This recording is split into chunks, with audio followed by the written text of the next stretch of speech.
Tenemos hoy al IBEX 35 como farolillo rojo de la sesión en Europa y al Nasdaq como el farolillo rojo de la sesión en Wall Street. Vamos a comentar el escenario de este arranque en Estados Unidos con Sergio Ávila, analista de IG. Sergio, muy buenas tardes.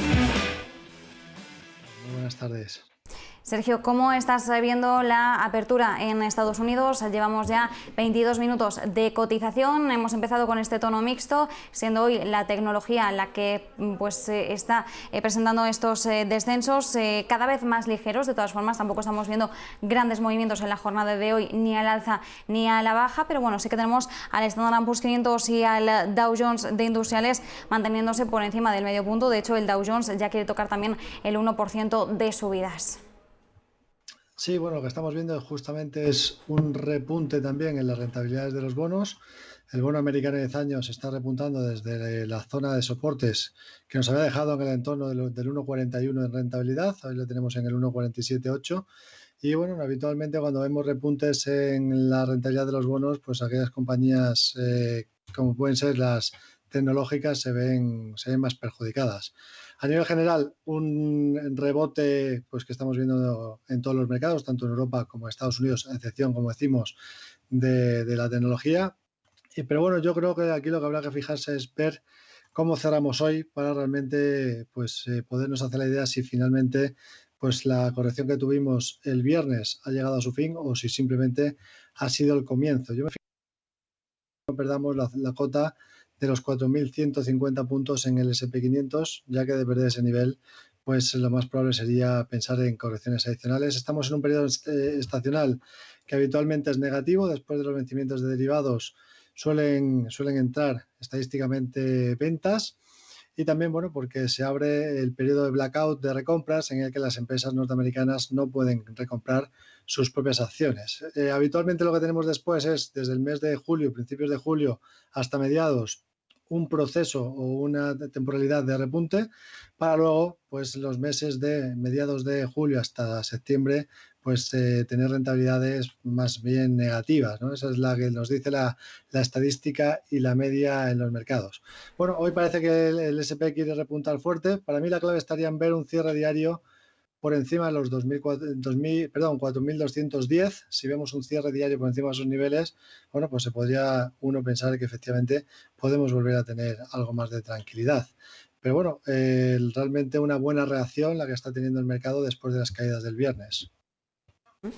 Bueno, también es cierto que ahora mismo los inversores van a estar muy pendientes, bueno, otra vez, ¿no?, de nuevo de los bancos centrales. Tenemos mañana a Jerome Powell ante el Congreso y venimos de la resaca de la semana pasada en un contexto en el que, bueno, la propia Reserva Federal, después de esa reunión de 2 días, ya empezaba a indicar, ¿no?, esa posible subida de tipos más cercana al menos de lo que se esperaba inicialmente. Por tanto, Sergio, recogiendo también un poquito este primer análisis de esta primera cuestión, ¿cómo está o qué podemos esperar de la confianza de los inversores, sobre todo ahora que ya nos adentramos en esa etapa estival en la que muchas veces incluso los volúmenes tienden a disminuir hasta que luego arrancamos de nuevo en septiembre? Sí, pues justamente yo creo que este periodo de verano lo que vamos a ver es una inflación creciente, porque es cierto que la actividad económica en verano normalmente tiende a moverse más, la gente se suele mover, consumir más y por tanto deberíamos de ver un aumento de la inflación en este periodo que lo que en este caso lo que ha dicho la Reserva Federal es que será una inflación temporal o consideran que puede ser temporal, aunque es cierto que en la última reunión pues ya no se hablaba de la temporalidad de esa inflación, pero viendo los datos que nos comentaron en cuanto a previsiones para el año 2022 y 2023, pues sí que lo que se espera es que este año haya un fuerte crecimiento económico con inflación, pero que en el año 2022 pues esa inflación caiga, ¿no? De ser así, eso podría efectivamente retrasar esa subida de tipos de interés, que es cierto que el dot plot pues marcaba que 7 miembros ya abogaban por una subida de tipo de interés en 2022, pero lo normal sería pensar en que no tengamos una primera subida de tipo de interés al menos hasta 2023. Sin embargo, es cierto que en este periodo de verano en el que caen los volúmenes, la volatilidad aumenta y si vemos que efectivamente podamos tener más inflación, pues evidentemente podemos tener episodios en los que el mercado pues, se ponga nervioso. Así que yo creo que bueno, estamos en un periodo en el que tampoco sería descartable ver una lateralidad o corrección o lateralidad. Yo diría que es complicado, ¿no?, que en estas fechas pues tengamos ya fuertes subidas en los mercados, sino más bien pues que se mantenga o estable o incluso que corrija ligeramente, para después, allá a partir del mes de septiembre, octubre, ahí sí que poder tener un tirón de final de año positivo. Pero bueno, yo sería un poquito cauto ahora en esta situación, teniendo en cuenta, como decimos, ¿no?, datos que probablemente pues vayan a salir de inflación más elevados, incluso pues en niveles fuertes, ¿no? Y que eso pues siga poniendo nerviosos a los inversores, a pesar de que yo creo que los tipos de interés no se van a subir en 2022, como sí que decían 7 miembros de la Reserva Federal. Pero los datos de inflación son los que están marcando aquí la tónica del mercado, el nerviosismo, y que datos que puedan salir justamente en esa línea, pues evidentemente pueden causar aumentos de volatilidad, por lo menos temporalmente y puntualmente. Sergio, si en 2022 no viésemos esa subida de tipos, ¿para cuándo la podríamos esperar? ¿Ya para el 23?